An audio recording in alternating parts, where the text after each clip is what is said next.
Señor, venimos ante ti a rogarte y a suplicarte, Señor, que nos perdones de toda iniquidad. Exaltamos tu santo nombre, lo bendecimos, reconocemos que tú eres Dios, ese Dios omnipotente, ese Dios de amor, ese Dios de misericordia, de justicia, ese Dios omnisciente que nada escapa de su vista, ese Dios que está totalmente en control porque es soberano. Señor, pedimos por todas esas personas que se encuentran enfermas, Señor, en todo el mundo, en todos los hospitales, hogares, Señor, que tengas misericordia de ellos, que llegue el Evangelio a ellos, Señor, si no te conocen, Señor, para que ellos, Señor, si llegaran a partir, Señor, estén contigo en tu presencia y no en otro lugar de tormento, Señor. Y si los llevas a levantar, Señor, que glorifiquen tu santo nombre con sus vidas, Señor, que vean ellos realmente que tú fuiste quien nos levantó, Señor, porque tú eres, Señor, quien sustenta este universo, este mundo, esta humanidad, Señor. Pedimos, Señor, que tú seas enseñado, estamos iniciando esta nueva carta, Señor, y que tú seas enseñado, que tu poder, tu autoridad, Señor, nos muestren qué debemos aprender a conocer, a dejar, a ser más como tú, Señor. Ayúdanos, porque solo tú eres quien obra, solo tú eres quien nos da la gracia, solo tú eres quien nos da esa sabiduría divina, Señor, para poder enseñar correctamente. Bendecimos tu santo nombre, te glorificamos y pedimos, Señor, que para las personas que escuchan por las redes sociales, Señor, ellos sean edificados y los que no te conocen sean convertidos a ti. En el nombre de Cristo Jesús. Amén y amén. Hoy iniciamos un nuevo libro llamado Gálatas, una carta que el apóstol Pablo escribió a los de Galacia. Y pues hoy vamos a ver algunos puntos del escritor. El tema no tenía un título, pero le podemos poner el escritor y los destinatarios de Galacia.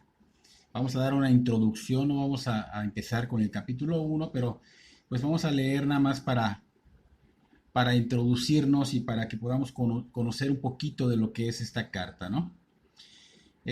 Iniciando la carta de los Gálatas, el apóstol Pablo, pues en los dos primeros versículos que quisiera que los leamos, dice: Pablo, apóstol, no de hombres ni por hombre, sino por Jesucristo y por Dios el Padre, que lo resucitó de los muertos, y todos los hermanos que están conmigo, a las iglesias de Galacia.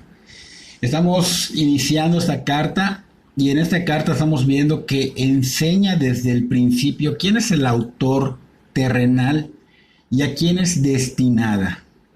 Sabemos que todas estas cartas, toda esta Biblia, pues el Espíritu Santo es quien inspiró a varias personas para escribir. En este caso está inspirando a Pablo para escribir esta carta a los Gálatas, pero también muestra esta escritura claramente qué papel juega este escritor.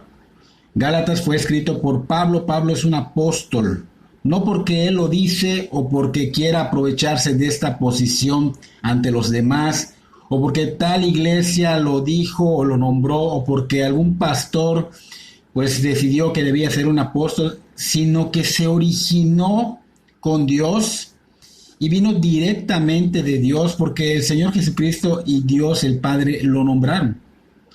Su posición como apóstol no se basó en encuestas de opinión o en algún consejo humano, sino se basa en un llamamiento divino, realizado a través de ambos, del Padre y el Hijo. ¿Acaso el hombre puede revocar lo que Dios declara? No, ¿verdad?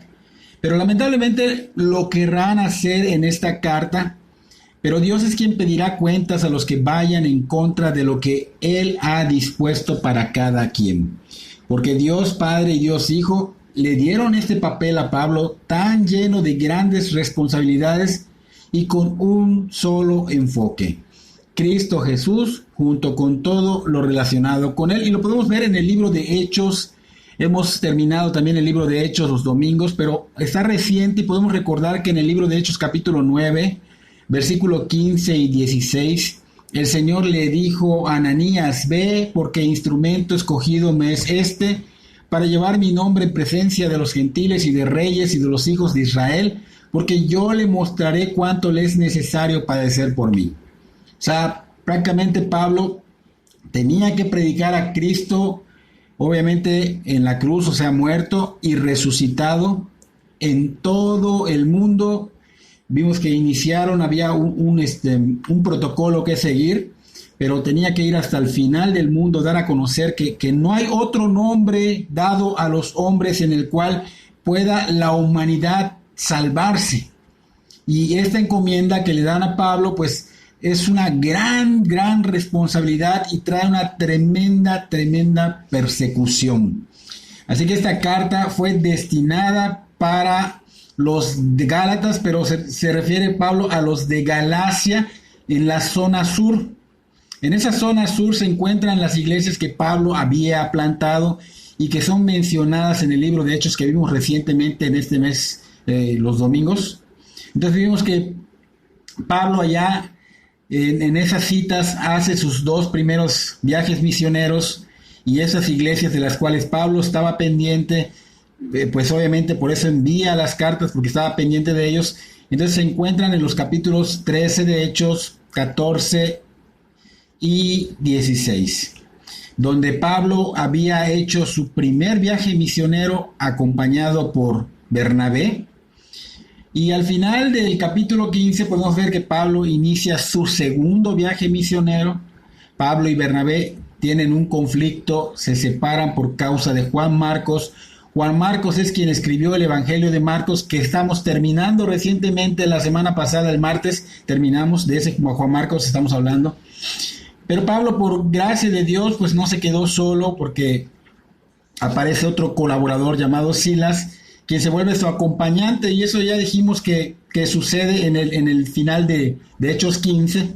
En el capítulo 16, allá se une Timoteo al grupo de Pablo.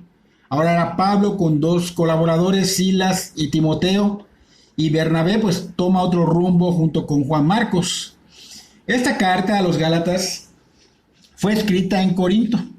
Ya dijimos que a los hermanos de Galacia del Sur, y fue unos 15 años aproximadamente después de que Pablo se había convertido a Cristo. Cuando Pablo iba camino a Damasco, ahí Pablo tuvo su encuentro con el Señor Jesucristo, y eso fue alrededor del año 35 después de Cristo. Por eso se menciona que Pablo, pues, esta carta la escribió aproximadamente, ¿no?, en el 50 después de Cristo, y la finalidad de esta carta, pues, es llevar a los oyentes a una comprensión del Evangelio, de la libre gracia de Dios en el Señor Jesucristo, ¿no? El mensaje contiene libertad, es un mensaje liberador, muestra la libertad cristiana, y pues también la diferencia entre 2 grandes peligros que pues lamentablemente sigue hasta el día de hoy pasando. Por un lado, la terrible desviación del libertinaje, y por otro lado, la gran desviación de los judaizantes. Esta carta es redactada por Pablo un poco antes de redactar la de Primera de Tesalonicenses, Segunda de Tesalonicenses, así que esta carta pues fue un poquitito antes de esas fechas. También tiene un contexto histórico y otro teológico. Vamos a ver primero el contexto histórico, que consiste en los lugares o en las ciudades que fueron implicadas, que fueron 4: Antioquía de Pisidia, Iconio, Listra, Derbe, son mostradas en Hechos 13 hasta el 14:23, donde dice: después de llegar y estar en Derbe, o sea que predicaron y extendieron el reino allá mismo, y dice en el 14:21, dice que volvieron a Listra, a Iconio y a Antioquía de Pisidia, confirmando los ánimos de los discípulos, exhortándoles a que permaneciesen en la fe y diciéndoles: es necesario que a través de muchas tribulaciones entremos en el reino de Dios. Entonces aquí vemos que volvieron, después de llegar a Derbe, volvieron a otra vez a las otras ciudades, a Listra, Iconio y Pisidia, para animarlos a que permanecieran firmes en la fe, a pesar de las persecuciones y padecimientos que ese caminar con el Señor conlleve. Ahora vamos a ver en orden qué sucedió en cada una de estas ciudades. Primero, pues vemos que Antioquía de Pisidia fue la primera ciudad que ellos visitaron. Eso está en Hechos 13, del 13 al 52. Entonces sucedió que Pablo, como siempre, predicaba en las sinagogas. Recuerden que Pablo siempre llegaba y lo primero que buscaba era dónde predicar, y siempre predicaba en las sinagogas, obviamente los días de reposo que permitían hacerlo. Y durante los demás días, pues seguía predicando el evangelio, seguían compartiendo. Recuerden que estaba con Bernabé, eran diligentes extendiendo el reino de los cielos, el reino de Dios. Pero sucede que en el segundo Shabbat, el segundo sábado, que es día de reposo, pues él vuelve a ir a la sinagoga, y de pronto se juntan multitudes. Y los judíos, al ver que las multitudes pues estaban prestando atención y estaban siguiendo la doctrina, seguían a Pablo, se molestaron, se pusieron celosos. Y eso es algo que siempre va a pasar cuando el evangelio de Dios, el evangelio puro, realmente es presentado, o sea, sin diluir, con denuedo, diligentemente. El mal siempre se va a querer oponer, buscará la forma de detenernos, y eso estaba pasando aquí con Pablo. Empezaron a contradecir a Pablo, empezaron a blasfemar, todo por los celos. Entonces Pablo, pues molesto, y Bernabé también se molestaron y contestaron, pero no con una intención de contender, o sea, no buscando pleito, pero sí enojados. ¿Por qué? Porque estaban confundiendo a los demás, estaban realmente dirigiéndolos a un camino de perdición, y por eso Pablo y Bernabé empiezan a mostrarles el error de lo que estaban haciendo. Y les dijeron Pablo y Bernabé a estos judíos que estaban pues haciendo algo que no era correcto, que era necesario que a ellos se les presentara el evangelio de la gracia. O sea, el Señor había dicho que primero a los judíos, así que Pablo y Bernabé estaban hablando de lo que el Señor había mandado, de que era necesario que primero ellos escucharan el evangelio. Pero ya que ellos estaban rechazando y se consideraban realmente indignos de la vida eterna, ahora pues Pablo y Bernabé dice: ahora haremos lo que el Señor nos dijo que hiciéramos cuando ustedes rechazaran el evangelio, y ahora se lo vamos a ofrecer por orden del Señor a los gentiles. Y los gentiles, cuando oyeron esto, pues obviamente se alegraron y le dieron muchas gracias al Señor por su mensaje, y todos los que fueron elegidos en ese momento para la vida eterna se convirtieron en creyentes. Y muchos creyeron en ese lugar de Antioquía de Pisidia. Pero la oposición siempre va a estar buscando cómo, y estos judíos que no estaban de acuerdo, que estaban celosos, molestos, pues empezaron a incitar a las mujeres religiosas, a los influyentes, a los líderes de la ciudad. ¿Y qué hicieron? Lograron provocar una turba contra Pablo y Bernabé. Y los echaron de la ciudad. Los echaron de la ciudad y tuvieron que salir de ahí, y se dirigieron a la siguiente ciudad, que es Iconio, que siempre pertenece a Galacia del Sur. En ese lugar de Iconio, pues igual llegaron y predicaron, o sea, con poder, o sea, elocuentemente, muy poderoso, ¿no? Con autoridad, y mucha gente pues empezó a convertirse, tanto judíos como griegos. O sea, griegos significa que eran gentiles, pero la oposición pues se vuelve a dar de nuevo. Obviamente empiezan a rechazar el evangelio, muchas personas empiezan a envenenar a las demás personas la mente de algunos de los gentiles en contra de Pablo y de Bernabé. Pero Pablo y Bernabé pues aún así se mantuvieron un tiempo más, y el Espíritu Santo seguía obrando, seguía convenciendo. Entonces, ya después de tiempo, una turba de gentiles y judíos, pues con líderes religiosos, decidieron atacarlos, pero no solo atacarlos de palabras, sino que los querían apedrear. Entonces ellos huyeron a la siguiente ciudad, la región de Listra. Lo vemos en Hechos 14, versículo 8 al 20, en esa ciudad que también pertenecía a Galacia del Sur, ¿no? Entonces Pablo ve en ese lugar de Listra a un cojo, pero ve que tenía fe y lo sana, y los de ahí, de Listra, se emocionan, se impactan y comienzan a querer adorarlos, comienzan a llamarle dioses a Pablo y a Bernabé. De hecho, a Pablo le pusieron Mercurio y a Bernabé Júpiter, y el sacerdote de la iglesia de Júpiter quería presentar ofrendas creyendo que ellos eran dioses encarnados.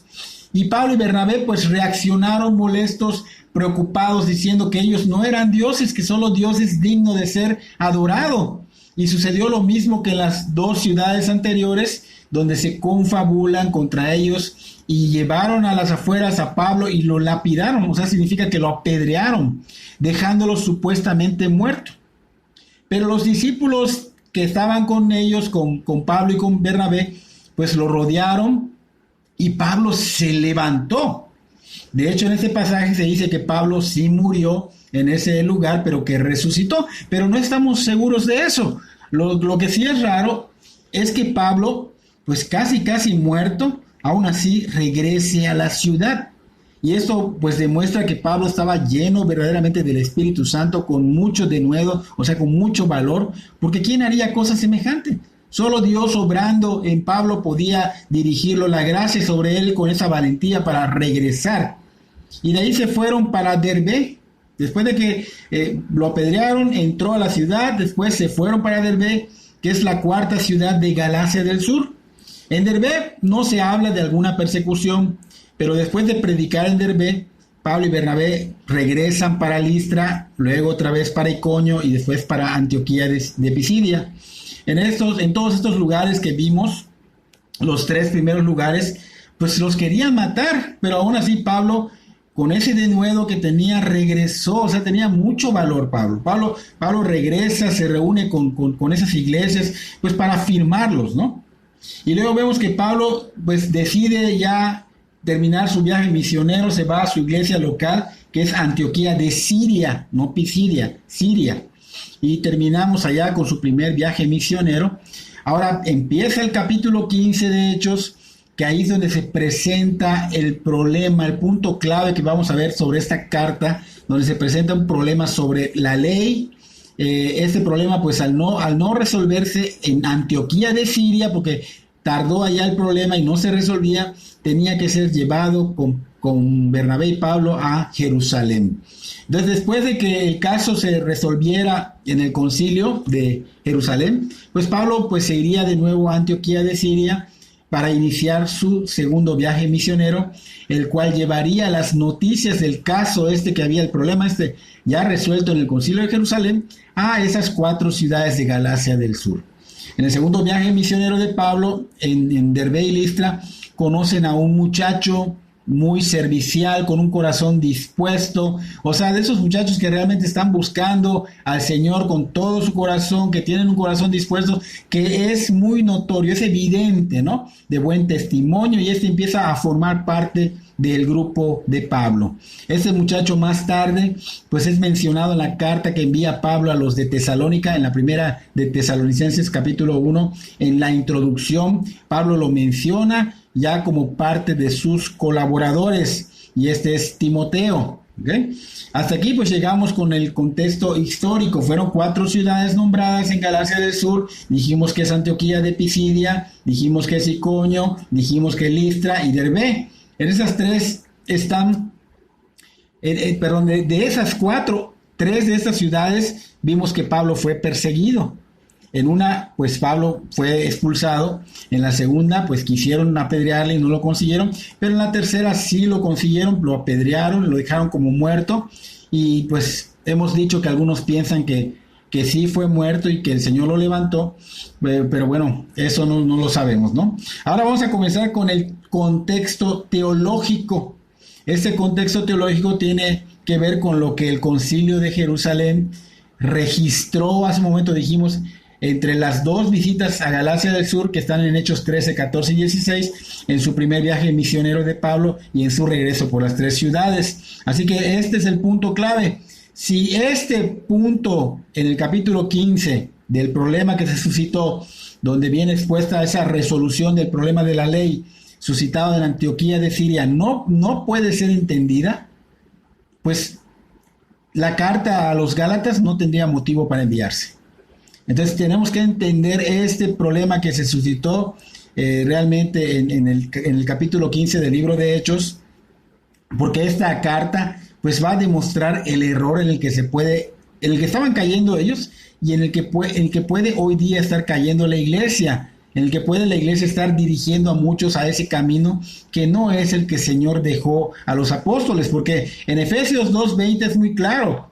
Pablo dice, edificado sobre el fundamento de los apóstoles y profetas, siendo la principal piedra del ángulo Jesucristo mismo. Así que este punto en Hechos 15 es necesario, es importante para ver a través de ello el error de desviarse a izquierda o el error de desviarse a derecha.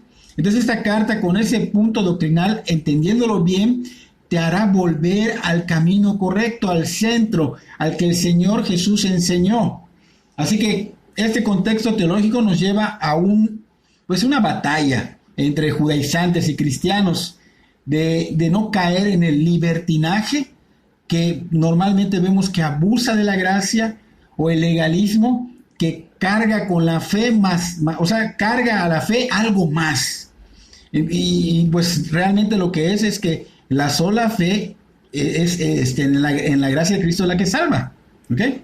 Entonces vemos acá 4 ciudades: Galacia, dijimos que es Galacia del sur, y vemos que tenían problemas con los judíos. Recordemos que estas ciudades pues estaban habitadas por gentiles y judíos, y el problema se resume en una sola palabra: gracia. ¿Por qué? Porque Pablo predicaba el evangelio de la libre gracia de Dios en el Señor Jesucristo.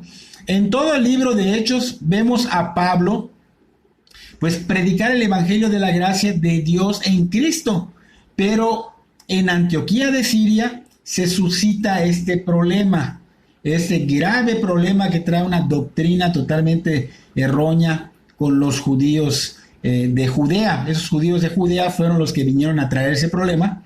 Eran cristianos judíos, ya se habían convertido, pero estaban ellos pues metiendo algo que no era correcto, ¿no?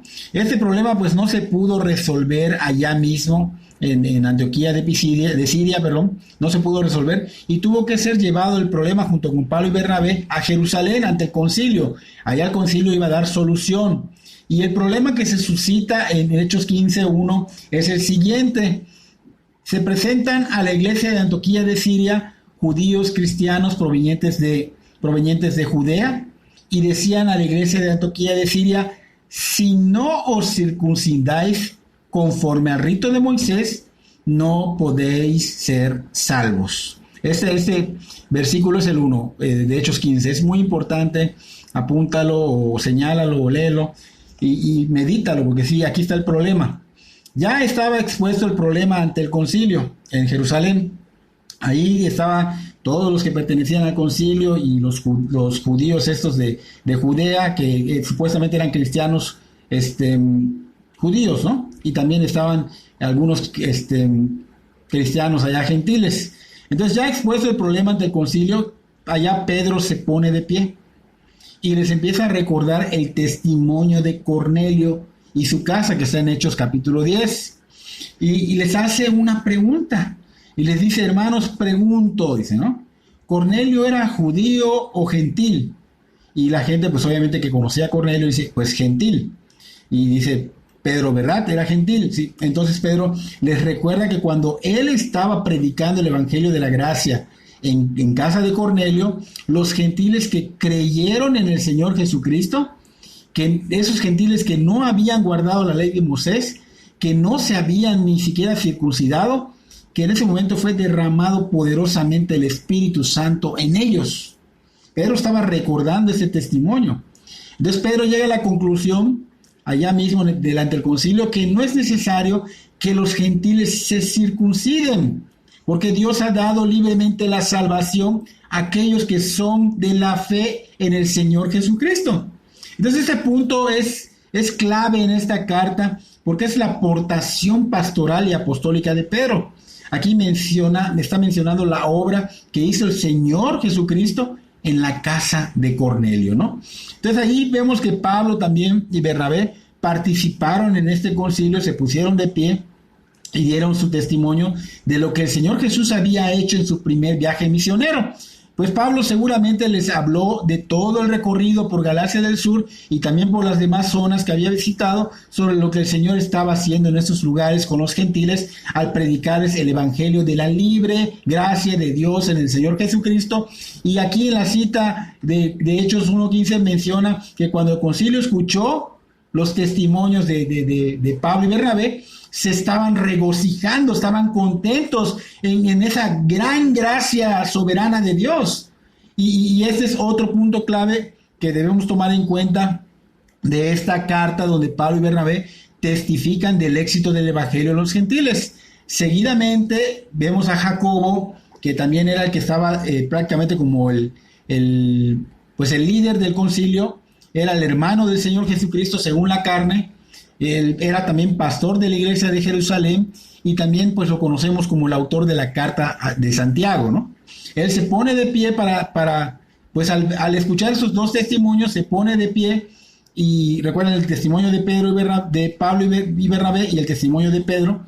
Entonces identifica Jacobo una profecía escrita en Amós, capítulo 9, versículo 11 y 12, sobre la restauración del tabernáculo de David. Entonces Jacobo toma esta cita y la explica diciendo que el Señor había dicho que salvaría a los gentiles para la gloria de su nombre. Jacobo llega pues prácticamente a la conclusión en Hechos 15:20, dice: yo juzgo que no se les inquiete a los gentiles que se conviertan a Dios, o sea, que no los inquieten, que no los obliguen a hacer otras cosas, sino que les escriban que se aparten de las contaminaciones, de los ídolos, de fornicación, de ahogado y de sangre. Entonces Jacobo estaba diciendo que los gentiles no tenían que ser obligados a circuncidarse, no tenían que guardar la ley de Moisés para ser salvos. Los gentiles eran salvos únicamente, ¿por qué? Porque por medio de la fe se arrepentían y por medio de la fe en Cristo creían. Y luego pues agrega Jacobo 4 puntos para que no hayan problemas más adelante y para que estas relaciones entre los cristianos judíos y los cristianos gentiles pues se solucionen. Así que él dice que los gentiles se abstengan de la idolatría, que también de la fornicación, de no comer lo ahogado y de no comer cosas con sangre. Entonces, seguidamente, terminando esto, allá mismo en el concilio, pues relatan el documento que decretaba una confesión pública de fe, donde dice que no hace falta ser circuncidado para ser salvo, que lo único que se necesita es la fe en el evangelio de la libre gracia de Dios en el Señor Jesucristo, ¿no? Entonces, por lo tanto, los gentiles hoy día no estamos obligados a circuncidarnos o a cumplir alguna otra cosa que los judíos quieran que cumplamos. No estamos obligados. Si entendemos estos puntos de esta resolución que el Concilio de Jerusalén dio, si entendemos lo que estaba sucediendo, pues ya ahora nos va a resultar fácil interpretar la carta a los Gálatas, porque es de lo que se trata esta carta. Después de esto, Pablo y Bernabé regresan a Antioquía de Siria. Obviamente dan la noticia de la resolución. Los hermanos de Antioquía de Siria se regocijaron mucho también con Pablo y Bernabé. Pablo y Bernabé se quedaron un tiempo allá en Antioquía de Siria y más adelante salen para su segundo viaje misionero a llevar esa resolución a los de Galacia del Sur, que son las 4 ciudades que hemos mencionado: Antioquía de Pisidia, Iconio, Listra y Derbe, enseñando que no hace falta circuncidarse para ser salvo, que la salvación está únicamente en la fe en Cristo Jesús y no en la ley. Pero la oposición, pues hemos visto durante todo el libro de Hechos que la oposición siempre se va a dar. No tardó en volver la oposición. Aquellos judaizantes fueron tras de Pablo, o sea, le estaban pisando los talones, pero con una mala intención de desacreditar a Pablo, queriendo poner en duda el mensaje que Pablo predicaba de la gracia de Dios en Cristo Jesús. Y esto pues llevó a Pablo a defender primero el mensaje y segundo su autoridad apostólica, y esto lo vamos a ver más adelante en esta misma carta de Gálatas en los siguientes estudios de los martes. Porque los judaizantes desacreditaban a Pablo, decían que Pablo se había autonombrado apóstol y que no pertenecía a los apóstoles, e hicieron que varias iglesias dudaran que Pablo fuera realmente puesto como apóstol por Dios. Entonces decían que Pablo no fue discípulo del Señor Jesús, que no fue puesto por Dios, que solo se autonombró, y pues esto trajo obviamente, pues hicieron que muchas iglesias cayeran, que muchas personas cayeran, ¿no? Entonces cuando Pablo estaba en ese tiempo en Corinto escuchando que en Galacia del Sur se estaba sembrando la mentira de que de que enseñaban que para ser salvo tenías que circuncidarte y la fe en Cristo, pues Pablo estaba molesto. Eso fue un poco antes. Pablo estaba molesto, estaba preocupado, estaba realmente quebrantado su corazón porque no quería que las iglesias que él había fundado, que él había alimentado, que él había animado fueran desviadas. Él no quería que todo ese avance que ya había, toda esa edificación que ya había, ese buen fruto que se estaba dando en los de Galacia del Sur, obviamente se echara a perder. Entonces vemos que Pablo pues no quería que los gentiles cristianos, después de haber sido salvos por la gracia de Cristo, ahora se hagan judaizantes, negando así el mensaje de Cristo crucificado y resucitado. Porque cuando alguien se vuelve un judaizante, niega el mensaje de Cristo, niega la cruz de Cristo, niega la fe en Cristo. Si la salvación fuera por las obras de la ley, si la justificación fuera por la ley, pues Cristo habría muerto en vano, su sangre fue derramada en vano. El que enseña que la salvación es por obras, pues está cayendo en blasfema a la cruz del Señor, blasfema a Cristo, está denigrando la cruz de Cristo. Entonces Pablo en Corinto estaba muy quebrantado, muy preocupado, por eso es que escribe esta carta a los Gálatas, para que no crean en las mentiras de los judaizantes que habían entrado a la iglesia después de su salida del apóstol Pablo. Entonces tristemente algunos cayeron de la gracia, pero esta carta también fue usada para dirigir a otras iglesias en su segundo viaje misionero. Así que terminamos acá con el contexto teológico. La carta, pues hemos visto en el inicio que tiene un tema central: el evangelio de la libre gracia de Dios en Jesucristo. Hay otros nombres que les han dado que también son correctos, dice, o la justificación por la sola fe, no por la ley de Moisés, y otro dice, o la doctrina de la libertad cristiana. Cualquiera de esas tres es correcta. Podemos ver que esta carta nos trae una advertencia de no caer en un exceso, o sea, de no caer en un legalismo o en un libertinaje. El legalista, es importante aprender esto porque mucha gente le llama legalismo a personas que no son legalistas, que realmente están siguiendo la palabra de Dios, pero ellos aún no saben lo que es ser un legalista. Así que es importante poner atención. El legalista dice que para ser salvo tienes que creer en Cristo, pero añade obras de la ley, o siempre añade cargas a la suficiencia salvadora del Señor Jesucristo. También es muy común que se da una mala enseñanza de creer en Cristo y en otros según intercesores. La Biblia claramente dice que no hay más intercesores. Así que es importante que identifiquemos bien lo que es ser un legalista, ¿ok? Ahora, el hecho de que una persona esté a lo mejor viviendo mal y en la iglesia se discipline es algo correcto, no es caer en un legalismo. Lamentablemente hay iglesias que abusan de la gracia y caen en el libertinaje, que es lo que vamos a ver ahorita. El libertinaje enseña que si la salvación es únicamente por medio de la fe en Cristo, pues luego podemos vivir como el mundo. Y en el entorno de la iglesia entendemos que hay personas nuevas, entendemos que hay personas que todavía no han tenido un encuentro con el Señor Jesús y pueden estar escuchando, pero no podemos entender ni permitir que en el liderazgo se encuentren este tipo de personas. ¿Por qué? Porque entonces la obra ya no va a ser dirigida por el Espíritu Santo, porque el Espíritu Santo es el que pone a las personas que estén maduras para que sean testimonio y para que esas personas prácticamente sean ejemplo y arrastren a las otras a seguir ese mismo camino. Mucha gente lo confunde. Así que el libertinaje, pues obviamente mucha gente dice, bueno, pues yo ya soy salvo por la fe en Cristo, puedo vivir como el mundo, puedo hacer lo que quiera, o sea, total somos salvos. Empiezan a abusar de la gracia y tristemente los pastores en estas iglesias pues tienen temor de meter disciplina. ¿Por qué? Porque se puede ir la gente y realmente no es el enfoque correcto. Entonces, pastores, en verdad, empiecen a poner su mirada otra vez como iniciaron en Cristo Jesús. No tengan temor, realmente sean como este Pablo, que decía Pablo, bueno, yo soy siervo de Jesucristo, si yo quisiera agradar al hombre no lo sería. Así que si tú eres pastor, tienes una responsabilidad muy grande como la que le dieron a Pablo, así que empieza a poner tu mirada en Cristo. Entonces podemos ver que el libertinaje pues nos lleva a entregarnos al pecado. Total, ya somos salvos. La salvación pues es por fe y no requiere evidencias, ¿no? Es lo que hace el libertinaje. Pablo pues obviamente más adelante va a explicar que la verdadera fe pues siempre tiene evidencia, o sea que produce buenas obras, o sea que da ese fruto. ¿Para qué? Para que veas que realmente, como dijo el Señor Jesucristo, por sus frutos los conoceréis, ¿ok? Pero para que no nos confundamos, dichas obras no nos salvan, porque mucha gente cree que, pues voy a empezar a hacer buenas. No, dichas obras no nos salvan. No, realmente lo que nos salva es la fe en Cristo y a través de esa conversión sobrenatural. ¿Por qué? Porque viene el Espíritu Santo a morar en ti, empiezan a salir de ti esas obras que son el fruto, que son las consecuencias de haber sido salvo.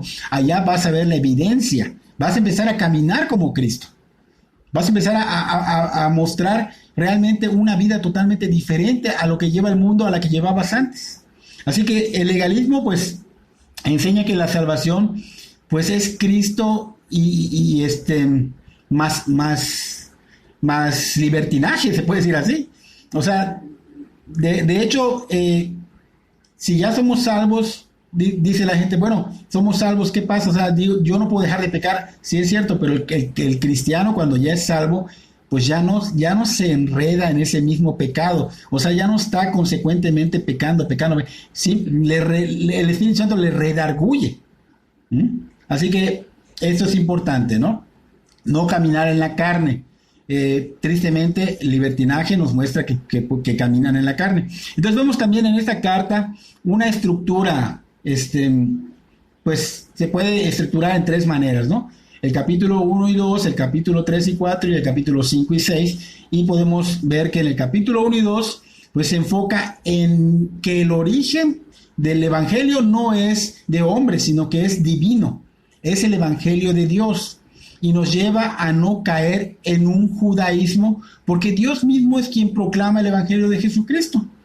El capítulo 3 y 4 tiene otro enfoque, se enfoca en la defensa del evangelio a través de las mismas escrituras de los judaizantes para revelar que las propias escrituras del Antiguo Testamento enseñan que la salvación es por gracia, y obviamente ahí Pablo emplea la ilustración de buscar lo que es Abraham, que fue justificado por la fe 400 años antes de la ley de Moisés. Entonces Pablo, pues un teólogo, wow, inspirado por el Espíritu Santo, muestra que Abraham fue salvo y que Abraham fue al cielo justificado no por las obras de Moisés, sino por la fe en el Señor Jesucristo. Pablo fue un teólogo por excelencia. Por esa misma razón cita a Abraham como una ilustración antiguo testamentaria de la justificación por la fe, ¿no? Aquí vemos que Pablo usa las mismas armas de los judaizantes contra los judaizantes. O sea, vemos que Pablo está inspirado totalmente por el Espíritu Santo. El Espíritu Santo lo está guiando para que para que se muestre la verdad, porque la verdad es la que nos libera. En el capítulo 5 y 6 hay un enfoque un poquito más amplio. Se enfoca en la libertad que es dada por el Evangelio, que es esa presencia transformadora del Señor Jesús, pero obviamente a través del Espíritu Santo. Esa es la clave. Las leyes de Moisés son buenas, se pueden resumir como el Señor Jesús lo hizo en ese mandamiento, esos 2 mandamientos que dijo: amar a Dios con todo nuestro corazón, con toda nuestra alma, con toda nuestra mente, y amar a tu prójimo como a ti mismo. O sea, realmente se pueden resumir así, de esa manera. Las leyes, pues, por muy buenas que sean, en ese tiempo de Moisés, pues no le dieron a Israel poder para obedecerlas. Nadie podía cumplir la ley. En contraste, pues las buenas nuevas es que el Señor Jesús sí las pudo cumplir. Él las cumplió todas, no hubo error. Entonces, tenemos que ver que cuando Jesús vino a cumplir esas leyes, y sin margen de error, pues obviamente las cumple en nuestro lugar. Y ahora Él vive en nosotros, a través del Espíritu Santo, haciendo a su pueblo las nuevas personas, los nuevos humanos que cumplen la ley al amar a otros. Entonces Pablo continúa sacando contraste de esta vieja y nueva humanidad. O sea, los hábitos de la vieja humanidad pues son muy obvios, los conocemos. Son comportamientos que obviamente destruyen, deshumanizan, rompen relaciones y realmente se destruyen comunidades completas. Y aunque las leyes del Antiguo Testamento pues prohibieron estos comportamientos, El Señor Jesús es quien los dejó en la cruz, los clavó en la cruz. Así que cuando una persona confía, cree en el Señor Jesucristo, se arrepiente y vive en dependencia del Espíritu Santo, la vida del Señor Jesús se convierte en la suya. O sea, la justicia de Cristo es la que respalda ahora al ser humano converso. Y la evidencia es que va produciendo el fruto del Espíritu. Es la manera en la que el Señor Jesús quiere a esa familia, personas que glorifiquen a Dios, que muestren el amor de Dios a otros y todo el fruto de Cristo, o sea, todo el fruto del Espíritu Santo. Entonces, para esto Pablo enseña que esto hay que cultivarlo. O sea, no va a salir tan de golpe. Sí va a ser una conversión de un giro radical porque vas a realmente renunciar a todo para venir a los pies de Cristo. Pero obviamente el fruto hay que cultivarlo, hay que tener un corazón dispuesto para que seamos amoldados a lo que fuimos llamados, que es ser a la imagen del Señor Jesús. Una nueva vida en abundancia, obviamente es caminar tras las huellas de Cristo, viviendo de acuerdo a la voluntad de Dios. Y cabe mencionar que esto no se hace para ser salvos. Se dice así porque fuimos salvados por la fe y es la evidencia de haber sido salvados. Si mantenemos estos distintivos que estamos señalando ahorita, no vamos a caer de la gracia, no caeremos en el engaño del enemigo como el enemigo tiene engañado a los judaizantes. Cuidado de esto, cuidado del legalismo, cuidado del libertinaje, que es lo que lamentablemente muchas iglesias están cayendo en esto, están cayendo en la gracia. Entonces, hermanos, hemos concluido con la introducción de esta carta a los Gálatas, una carta necesaria para nuestro caminar. Esta carta, de hecho, pues es luz a nuestra vida para que en el camino que estemos tomando no nos desviemos y terminemos dándole la espalda a Dios. Porque el que no entiende esta carta probablemente entienda que el que no recoge con el Señor desparrama. Tal vez entienda a golpes como le pasó a Pablo, que se oponía a Cristo y se daba coces contra el aguijón. Entonces Pablo reconocía su gran error. Pablo no se justifica, Pablo solo reconoce, pero también dice que él hacía lo que hacía y lo dice por el porqué en 1 de Timoteo capítulo 1 versículos 12 y 13, donde dice: doy gracias al que me fortaleció, a Cristo Jesús nuestro Señor, porque me tuvo por fiel poniéndome en el ministerio, habiendo yo sido antes blasfemo, perseguidor e injuriador, mas fui recibido a misericordia porque lo hice por ignorancia en incredulidad. Entonces vemos que Pablo, antes de que se convierta a Cristo, pues hacía todo esto que estaban haciendo los judaizantes y todo ese rollo, lo hacían por ignorancia. Pablo lo hacía por ignorancia. Pero este mensaje nos quita la ignorancia y nos debe llevar a alinearnos, a ponernos a cuentas con el Señor, porque es necesario que nos arrepintamos y confesemos y nos alineemos. Y así que es importante que vengas y te arrepientas y dejes todo eso que no es de Dios, lo dejes atrás, y lo que no es la verdad lo dejes atrás y tomes la verdad de Dios para volver al camino. Dios es el que nos busca. Dios, si tú eres hijo de Dios y te estás desviando, créeme que el Señor te está buscando, te está hablando ahorita, pero no esperes a que sea por algo fuerte. Entonces, cuando Dios te busca, lo que tenemos que hacer, las personas que no conocen a Dios, cuando Dios te busca, tenemos que darnos cuenta a través del Evangelio, porque es allá donde nos busca. El Señor no brinca a las personas. Por ejemplo, mucha gente dice, por ejemplo, en el caso de Cornelio. Cornelio era un hombre de Dios que buscaba en oración a Dios, que meditaba en las Escrituras, que enseñaba a su familia a hacerlo, que era generoso, que era bondadoso, que ayudaba a la gente. ¿Y Dios qué hizo? Vino y le dijo: ¿sabes qué? ¿Vas a ser salvo? No. Dios le mandó una visión con un ángel y el ángel le dijo: ve a buscar a Simón Pedro, que está en casa de Simón Curtidor, para que él te hable del Evangelio. O sea que el Señor nos ha puesto en parte de su plan. Estamos trabajando con Dios y Dios respeta lo que ha delegado, y a nosotros nos ha delegado dar el Evangelio. Y el Espíritu Santo convence, el Señor Jesús bautiza con el Espíritu Santo y Dios termina haciendo la obra totalmente, ¿ok? Entonces vemos que Él nos busca a través del Evangelio. Nosotros nada más tenemos que darnos cuenta escuchando el Evangelio, buscando la palabra de Dios, leyendo nuestra Biblia. ¿Mm? Y cuando pasa esto, pues Dios va a transformar. Cuando viene ese arrepentimiento, ese convencimiento del Espíritu Santo en tu fe natural, obviamente pues va a haber una transformación cuando tú te arrepientas y le clames y le ruegues al Señor, y obviamente te va a guiar por el camino correcto. Claro, pues esto sí rindes tu vida totalmente, no el 50%, totalmente rindes tu vida. Si te dejas guiar por el Espíritu Santo en la palabra de Dios, pues obviamente sucederá esta obra en ti. Y eso es lo que Dios anhela, y eso es lo que yo anhelo, y espero que la próxima semana del martes, iniciando la carta de Gálatas, con el capítulo 1, versículo 1 en adelante, seamos más edificados y que Dios sea glorificado en tu vida. Te damos de veras toda la honra a Dios, porque tú eres digno de recibirla.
Señor.